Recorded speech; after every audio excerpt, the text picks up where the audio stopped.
Hello guys, एक नए video में आपका फिर से स्वागत है। तो गाइस, कल हम लोग गए थे आईबी का पेपर देने। भैया ऐसा एग्जाम था ना, जैसा लग रहा था कि मतलब छोड़ छाड़ के भाग गए। मतलब कुछ भी समझ में नहीं रहा था। ये बेचारों गए थे प्रीवियस ईयर वर्ड देख के, उसमें वन लाइनर था और वहाँ जाके देख रहे हैं तो स्टेटमेंट वाइज आया। इनकी तो फाट उठ के आधा हो गई थी, लेकिन अब चले गए थे भाड़ा उड़ा लगा के। इलाहाबाद में तो रहना आप जानते हैं कितना मुश्किल है, लेकिन ये बेचारे रह हो के गए थे। लेकिन क्या करें, अब देते देते इनको समझ में आया कि मतलब कुछ नहीं होने वाला है।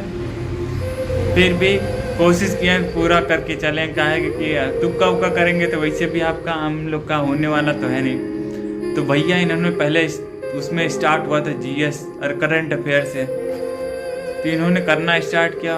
एक को ना हुआ था, सारा स्किप करते करते करते 20 क्वेश्चन खत्म हो गया, लेकिन एक को आ ही नहीं रहा था। एक आध दो ठो आया। फिर उसके बाद जीएस में गए।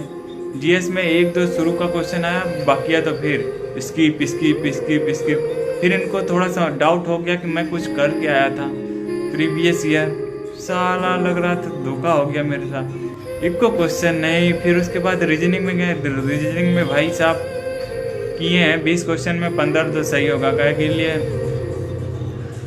रीजनिंग का भाई सीटिंग अरेंजमेंट तो सारा जितना बड़ा मॉनिटर नहीं था उतना बड़ा था उसका क्वेश्चन था। तो वो ऐसे ही इनकी फट गई देखने। मेरी तो खुद फट गई थी। मेरा मतलब इतना फाड़ दिया था कि सिलने वाले लायक है नहीं पेपर ऊपर देख के। और मैथ में भैया तो उसमें जो वन लाइनर को मैथ में मतलब एक आध तो सही है, जो स्टेटमेंट वाइज आया तो वो 1 घंटा में हो ही नहीं पाएगा यार पूरा, इतना टफ आ रहा है साला। तो हम लोग सोच फिर उसके बाद लास्ट में बचा था इंग्लिश। तो हम लोग यूपी बोर्ड से पढ़े हैं, वैसे भी बहुत तेज है, मत पूछिए।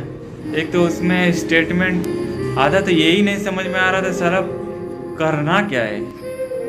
मतलब ये तो समझ में है कि ऊपर से पता चल जा रहा था कि एरर निकालना है, ये निकालना है, लेकिन मतलब ये इतना डाउटफुल था कि सारा उसमें समझ में नहीं आ रहा था कौन सा गलतियाँ कहाँ हैं इसमें।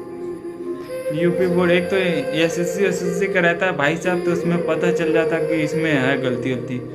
उसमें सारा यही नहीं पता चल रहा है गलती कहाँ है, क्वेश्चन क्या कहाँ है। तो भैया आप लोग का हो गया तो हो गया, नहीं तो अगली बार फिर से प्रयास करिएगा।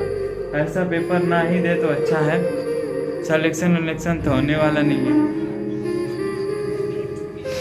तो भैया मिलते हैं नेक्स्ट वीडियो में, तब तक के लिए बाय बाय।